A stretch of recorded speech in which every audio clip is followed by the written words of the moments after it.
আচ্ছা, বাজেটে কি কি থাকে? দ্বিতীয় প্রশ্ন হচ্ছে বাজেটে কি কি থাকে। তো আমি বললাম খুব সিম্পলি বুঝাই, কারণ বাজেট একটা অনেক বড় বিষয়। কঠিন করে বুঝালে আসলে মনে থাকবে না। তো বাজেটে যেটা থাকে সেটা হচ্ছে, প্রথমত বলা হয় যে আগামী বছর আমরা কোথায় কোথা থেকে কত টাকা ব্যয় করব। প্রথমে বলা হয় কত টাকা ব্যয় করব, কোন কোন খাতে ব্যয় করব এটা ক্লিয়ার করা হয়। দুই ভাগে ভাগ করা হয়, আমরা ডিটেলে আসতেছি। আর হচ্ছে কোন কোন খাত থেকে কত টাকা আয় করব সেটা বলা হয়। তো যখন আয়ের হিসাব আসে তখন ট্যাক্সের হিসাব আসে যে কত টাকা ট্যাক্স হবে। তো এই যে ট্যাক্সের হিসাবটা, এর এর মধ্যে একটা হিসাব হচ্ছে আয়কর, মানে আমরা যেটা দিই, বাংলাদেশের জনগণ যেটা আয়ের উপরে দেয় সেটা হচ্ছে আয়কর। যেমন ধরো এখন হচ্ছে 3.5 লাখ টাকা। 3.5 লাখ টাকা যদি কারো বার্ষিক ইনকাম হয় তাহলে তাকে কোনো ট্যাক্স দিতে হবে না।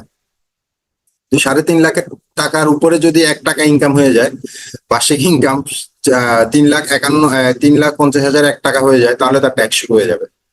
তো এটা একটা ধারা আছে, এটার একটা প্রোগ্রেসিভ ধাপ আছে। যেমন ধরো, যদি পরবর্তী 1 লাখ টাকা অর্থাৎ 4.5 লাখ টাকা পর্যন্ত যদি তোমার ইনকাম হয় তাহলে 5% ট্যাক্স দিবা। পরবর্তী 3 লাখ টাকা অর্থাৎ 4.5 লাখ টাকা থেকে 3 লাখ টাকা, 7.5 লাখ টাকায় যদি তোমার ইনকাম হয় তাহলে 10% ট্যাক্স দিবা।